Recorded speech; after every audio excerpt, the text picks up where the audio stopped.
দেখতে কত সুন্দর হয়েছে দেখুন। আর দেখুন কতটা ট্রান্সপারেন্ট হয়েছে।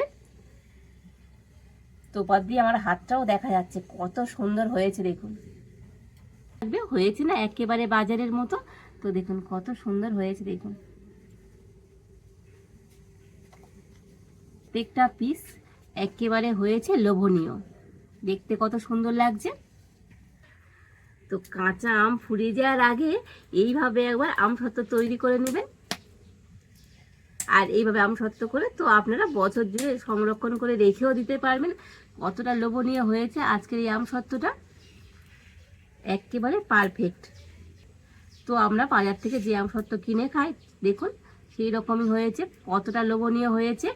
নমস্কার বন্ধুরা, রূপার রন্ধনশালায় আপনাদের সকলকে অনেক অনেক স্বাগত জানাই। তো চলে এসেছি আজকে আবার একটা নতুন রেসিপি নিয়ে। তো আজকে আমি কাঁচা আম দিয়ে বানাবো কাঁচা আমের আমসত্ত্ব। রোদ্দুরে দেওয়ার কোনো রকম ঝামেলা নেই, মাত্র 10 মিনিটে বানিয়ে নিতে পারবেন। তো এই আমসত্ত্ব একবার এভাবে বানিয়ে তো সারা বছরের জন্য সংরক্ষণ করে রেখেও দিতে পারবেন। তো আপনারা সঙ্গে থাকুন আর প্রথম থেকে শেষ পর্যন্ত পুরো রেসিপিটা দেখতে থাকুন। আশা করি আজকের রেসিপিটা আপনাদের অনেক ভালো লাগবে। তবে চলুন দেরি না করে শুরু করে দিই আজকের রেসিপিটা।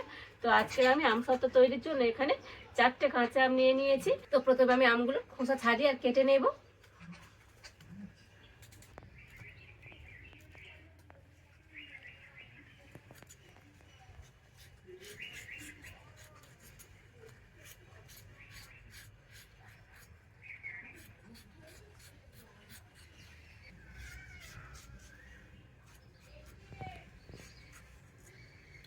তো দেখুন আমের খোসা ভালো করে ছাড়িয়ে নিয়েছি। আর এবারে আমটাকে কেটে নেব।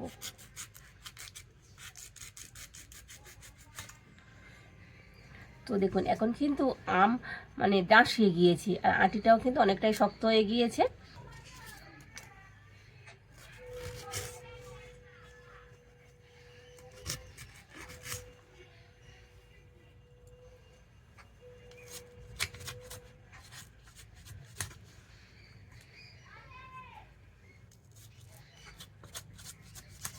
তো এখানে একটা বাটির মধ্যে জল নিয়েছি, তো আমগুলো কেটে জলের মধ্যে দিয়ে দেব।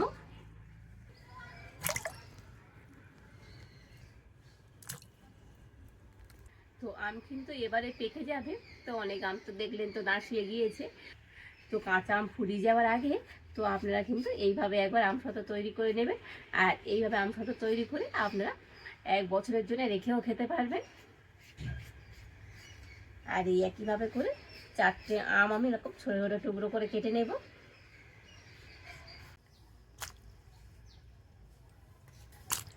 তো দেখুন এই 4টে আমকে সুন্দর করে কিন্তু কেটে নিয়েছি। আর এবারে আমি উনুনটা জেলে উনুনে একটা কড়া বসিয়ে দিয়েছি। তো কড়াতে দিয়ে দেবো জল।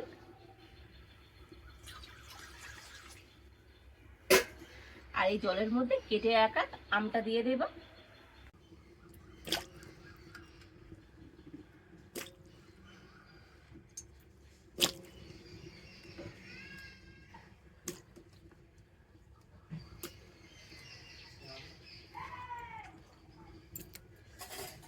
তো জল খুব বেশি দেওয়ার দরকার নেই, আমটা এরকম ডুবে থাকবে। তো এইভাবেই জলটা দিয়ে দিলে হয়ে যাবে। আর এবার আমি ঢাকা দিয়ে আমগুলোকে একটু সিদ্ধ করে নেব। তো ঢাকা খুলে দেখে নেব আম সিদ্ধ হলো কিনা। তবে আম সিদ্ধ হতে না খুব বেশি সময় লাগে না, আম কিন্তু খুব তাড়াতাড়ি সিদ্ধ হয়ে যায়।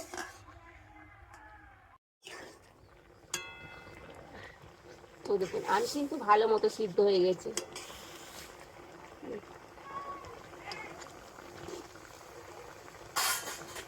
আর এবার একটা হাতা নিয়েছি, হাতার পিছন দিয়ে তো আমগুলোকে একটু এইভাবে ঘেঁটে দেবো।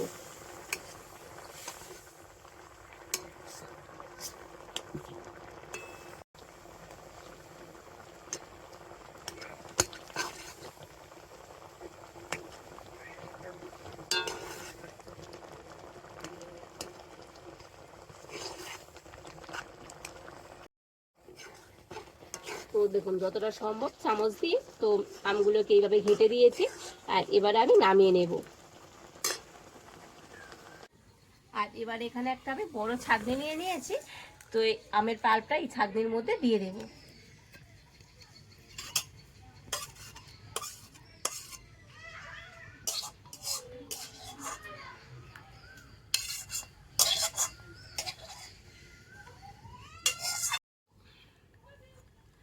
এবারে হাতার পিছন দিয়ে তো এইভাবে করে আমের পাল্পটাকে বার করে নেব।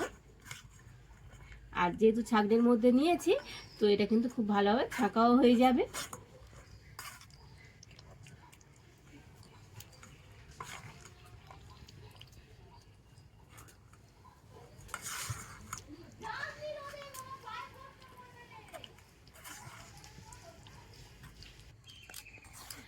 তো দেখুন এইভাবে করে সম্পূর্ণ আমের পাল্পটাকে ছেঁকে নিয়েছি। আর এই যে ছিপেটা রয়ে গিয়েছে তো এটা ফেলে দেব। আর এবারে আমি এই আমের পাল্পটাকে আবার কড়ার মধ্যে দিয়ে দেব।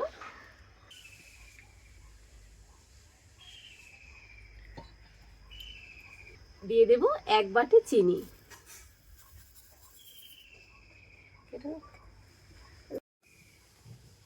হাফ চামচ লবণ দিয়ে দিচ্ছি।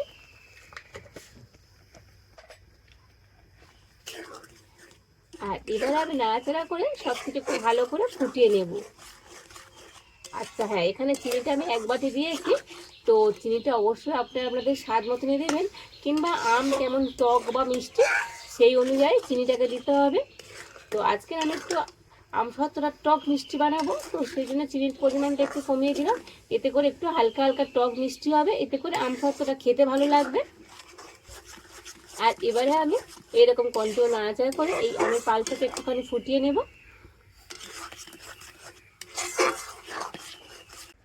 তো আমের পাল্পটাকে একটু ফুটিয়ে নিয়েছি। আচ্ছা, আজকে যেহেতু আমি কাঁচা আমের আমসত্ত্ব তৈরি করছি, তো এর মধ্যে আমি একটু ফুড কালার দেবো। তো এখানে আমি সবুজ ফুড কালার নিয়েছি, তো দিয়ে দিচ্ছি। তো সবুজ সবুজ দেখতে ভালো লাগবে, তো আপনারা চাইলে ফুড কালারটা নাও দিতে পারেন। তো ফুড কালার ছাড়াই আমসত্ত্ব তৈরি করে নেবেন। তো ফুড কালার খাওয়া তো শরীর স্বাস্থ্যের পক্ষে মোটেও ভালো নয়, তো দেখার সৌন্দর্যের জন্য আমি একটু ফুড কালার দিয়ে দেবো।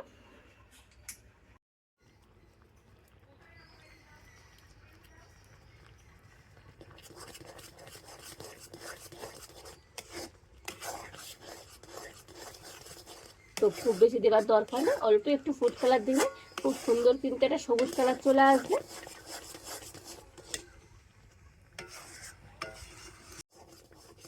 তো ফুড কালার দিয়ে আমের পাল্পটাকে ভালো করে মিশিয়ে নিয়েছি, আর কালারটা কত সুন্দর হয়েছে দেখুন। তবে এটা কিন্তু আরো একটু ফুটিয়ে ঘন করে নিতে হবে।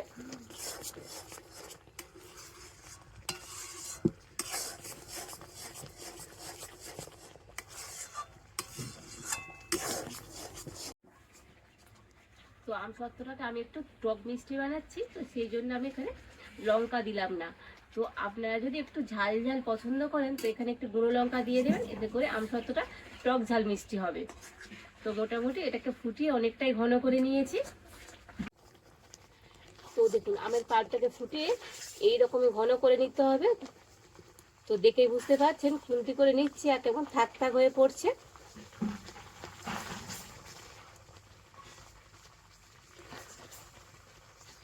তো আছে কিন্তু আমসত্ত্বের জন্য তো এই মিশ্রণটা একেবারে রেডি।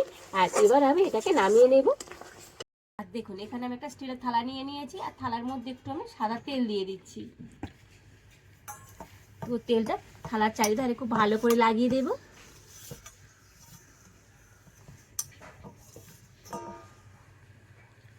এবার আমি আমের পাল্পের মিশ্রণটা নিয়ে থালার মধ্যে দিয়ে দেব।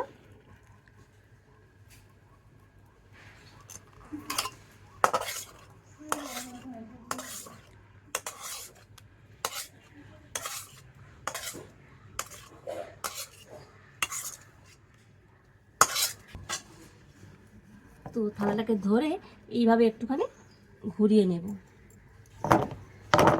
আর একটু এরকম ট্যাপ ট্যাপ করে নেব। এতে করে মিশ্রণটা কিন্তু থালার মধ্যে সুন্দরভাবে সেট হয়ে যাবে। এবারে এটাকে নিয়ে আমি আজকে সারা রাত ফ্যানের হাওয়াতে রাখবো, আর কালকের আপনাদের দেখাবো আজকের এই আমের আমসত্ত্বটা কেমন হয়েছে। যেহেতু আমি আজকের আমসত্ত্বটা কোনো রকম রোদ্দুরে দেওয়ার ঝামেলা ছাড়াই তৈরি করছি। আচ্ছা, আপনারা যদি এই আমসত্ত্বটাকে সারা বছরের জন্য সংরক্ষণ করে রাখতে চান তাহলে কিন্তু একটু রোদ্দুরে শুকিয়ে নিতে হবে। রোদ্দুরে শুকিয়ে নিলে তবেই কিন্তু এই আমসত্ত্বটা সারা বছরই ভালো থাকবে। তো আমি কালকে দেখাবো আজকের আমার এই কাঁচা আমের আমসত্ত্বটা কেমন হয়েছে। তো দেখুন সারা রাত আমি ফ্যানের তলাতে রেখেছিলাম, আর কত সুন্দরভাবে একেবারে সেট হয়ে গিয়েছে দেখুন, আর সুন্দরভাবে টাইটও হয়ে গিয়েছে। তো একটা ছুরি নিয়েছি, ছুরি দিয়ে এইভাবে তুলে নেব। তো দেখুন থালা দিয়ে কত সুন্দরভাবে ছেড়ে যাচ্ছে।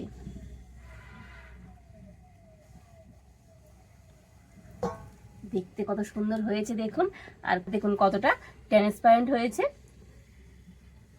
তো উপর দিয়ে আমার হাতটাও দেখা যাচ্ছে, কত সুন্দর হয়েছে দেখুন। তো অসম্ভব সুন্দর হয়েছে আজকের এই কাঁচা আমের আমসত্ত্বটা। দেখতে কত সুন্দর লাগছে। দেখি বন্ধুরা, আমসত্ত্ব একবার এইভাবে তৈরি করে দেখবেন, হবে তো একেবারে পারফেক্ট। কতটা সুন্দর হয়েছে দেখুন, দেখতে কত সুন্দর লাগছে, আর কত সহজেই থালা থেকে ছেড়েও গেল। অসম্ভব সুন্দর হয়েছে। তো কোনো রকম রোদ্দুরে দেওয়ার ঝামেলা ছাড়াই এইভাবে আমসত্ত্ব বাড়িতে একবার তৈরি করে দেখতে পারেন, হবে একেবারে পারফেক্ট।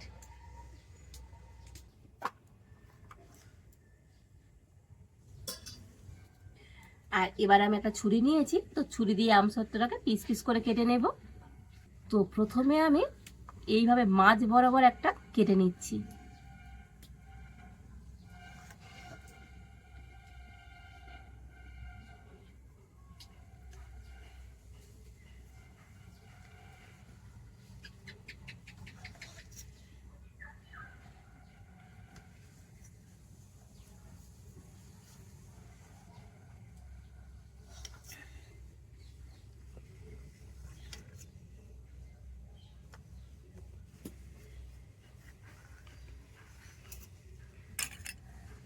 তো দেখুন আমসত্ত্বটা আমি এইরকম মানে লম্বা লম্বি করে কেটে নিয়েছি।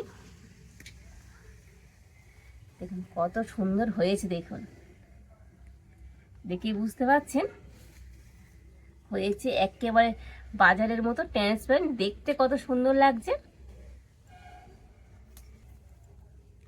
তো আবার আমি এদিক দিয়ে মাঝখান দিয়ে কেটে নেব।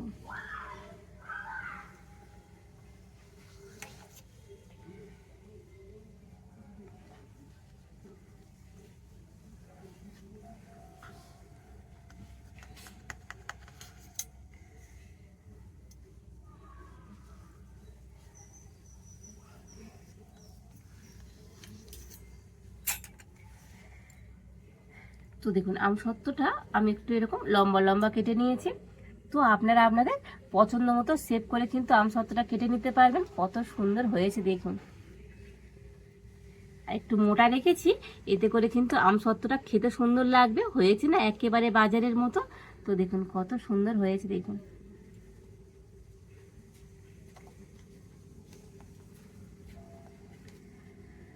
তো প্রত্যেকটা পিস একেবারে হয়েছে লোভনীয়, দেখতে কত সুন্দর লাগছে। আর এবার একটা প্লেটের মধ্যে করে নিয়ে নেব।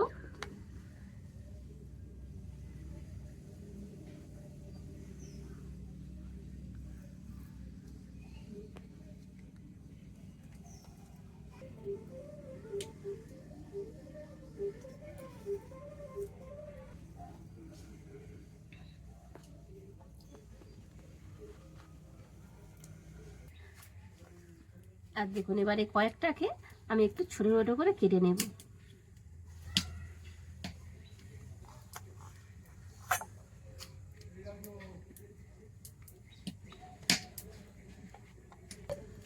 তো দেখুন এইভাবে করে কিছু কেটে নিয়েছি।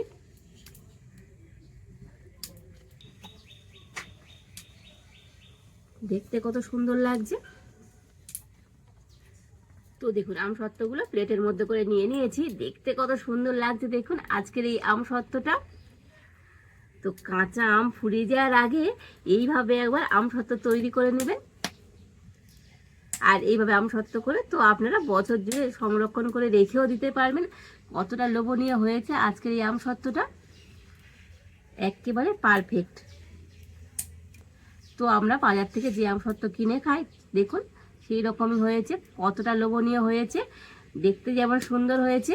আর টক মিষ্টি এই আমসত্ত্বটা খেতে এত ভালো লাগবে। তো একবার এভাবে আমসত্ত্ব বানিয়ে দেখবেন, বারে বারে কিন্তু আমসত্ত্ব এইভাবেই বানিয়ে খেতে ইচ্ছে হবে। আর হ্যাঁ বন্ধুরা, যদি আপনারা আমসত্ত্ব এইভাবে তৈরি করে বছর জুড়ে রেখে দিতে চান, তাহলে আমসত্ত্বটাকে একটু রোদ্দুরে দেবেন। তো রোদ্দুরে দিলে 1 বছর কিন্তু এই আমসত্ত্ব ভালো থাকবে। তো আজকের আমার এই কাঁচা আমের আমসত্ত্ব রেসিপিটা আপনাদের কেমন লাগলো তো অবশ্যই কমেন্ট করে জানাবেন। ভালো লাগলে লাইক শেয়ার সাবস্ক্রাইব করবেন। আজ এই পর্যন্ত, আপনারা ভালো থাকুন, সুস্থ থাকুন, দেখা হচ্ছে নতুন কোনো একটা রেসিপি নিয়ে।